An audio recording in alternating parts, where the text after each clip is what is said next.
आज हम कहानी सुनेंगे जादुई तोता और उड़ते हुए महल की। बहुत समय पहले की बात है। एक छोटे से गांव में चीकू नाम का एक तोता रहता था। लेकिन वो कोई साधारण तोता नहीं था, वो था जादुई तोता। उसे बोलना आता था, सोचने की ताकत थी, और सबसे खास बात, उसके पास एक सुनने की शक्ति थी जिससे वो आसमान में होने वाली हलचलें भी समझ सकता था।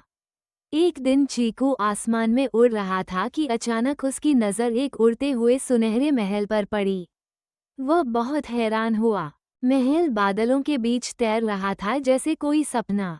चीकू ने सोचा, ये तो कोई जादू लग रहा है, मुझे जरूर देखना चाहिए। वो फुर्ती से उड़कर महल के पास पहुंचा।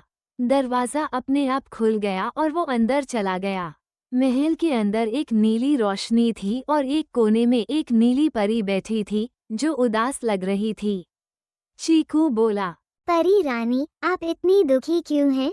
परी बोली, एक शरारती जादूगर ने मुझे इस महल में कैद कर लिया है। ये महल हर रोज उड़कर नई जगह चला जाता है ताकि मैं कभी अपने घर न लौट सकूं। इस जादू को सिर्फ कोई सच्चा दिल रखने वाला ही तोड़ सकता है। चीकू ने कहा, मैं मदद करूंगा, बताइए क्या करना होगा?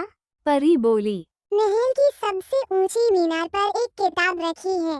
उसमें एक मंत्र लिखा है, लेकिन वो जगह बहुत खतरनाक है।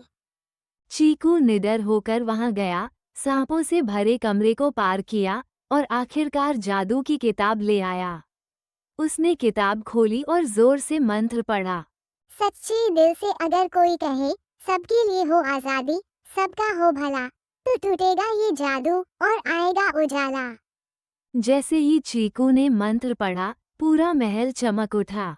जादूगर का जादू टूट गया, महल जमीन पर उतर आया और परी आजाद हो गई।